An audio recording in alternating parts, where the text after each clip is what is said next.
Bonjour pour ce dernier apéritif théologique de la semaine avec les pasteurs François Bergougnan et moi-même James Woody. Une question qui nous a été posée, c'est qu'est-ce que la foi chrétienne a à dire dans cette période où il y a finalement beaucoup de découragement et de renoncement, avec des personnes qui sont, je reprends un peu un terme que vous appréciez pour désigner ces situations, qui sont tentées d'abandonner quand ça devient difficile et peut-être sans espoir, sans issue. Mais effectivement, quand on traverse des périodes difficiles, quelles qu'elles soient, même en dehors de cette crise sanitaire, dès qu'on rencontre des difficultés, on peut se dire bon, bah, c'est pas fait pour moi, voilà, c'est pas fait pour moi, je suis pas fait pour ça non plus. Donc, comment sortir de là? Est-ce que le christianisme, notre foi, nous aide à passer par-dessus cette tentation d'abandon? Alors moi, il me semble qu'il y a deux épisodes bibliques qui peuvent nous aider à penser cette situation.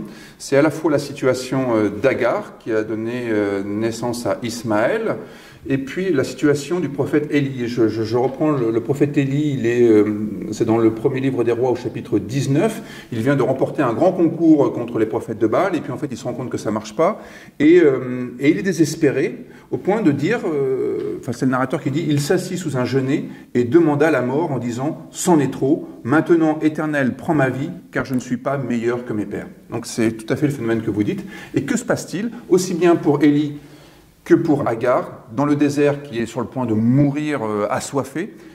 C'est la rencontre avec un ange, c'est-à-dire un messager divin.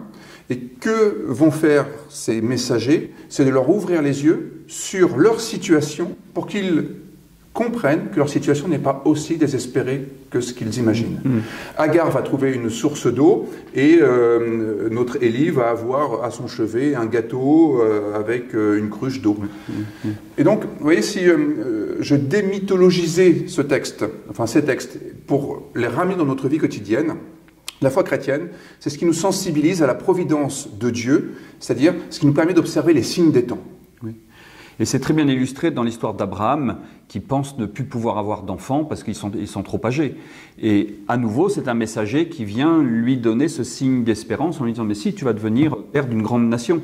Et bon, évidemment, je ne parle pas du côté historique de l'histoire, mais le récit dit que quand tout semble impossible et fichu, et bien finalement, il y a toujours ce message qui arrive par un ange, par un messager qui vient vous dire bah, si, la vie est toujours possible, même quand on pense qu'elle n'est plus possible. Oui, en fait, c'est nous qui nous imposons des barrières mentales, des entraves. Et la foi chrétienne, c'est justement le fait de transcender ces entraves personnelles, c'est-à-dire aller au-delà de notre expérience personnelle. Et je trouve que la foi chrétienne, c'est justement de nombreux points d'appui et des ressources dans lesquelles nous pouvons puiser quand on a le sentiment d'être allé au bout de la vie, au bout des possibilités, au bout de l'histoire. Oui. L'épisode de Jésus avec les tentations dans le désert illustre très bien ça, parce qu'il ne se laisse pas tomber dans une forme de désespoir et il n'utilise pas ses pouvoirs, en quelque sorte, pour répondre favorablement aux demandes de l'ange, du démon. Oui. Il n'y a pas cette solution de facilité qui consiste à se laisser aller à la pente naturelle, notamment du découragement ou du désespoir.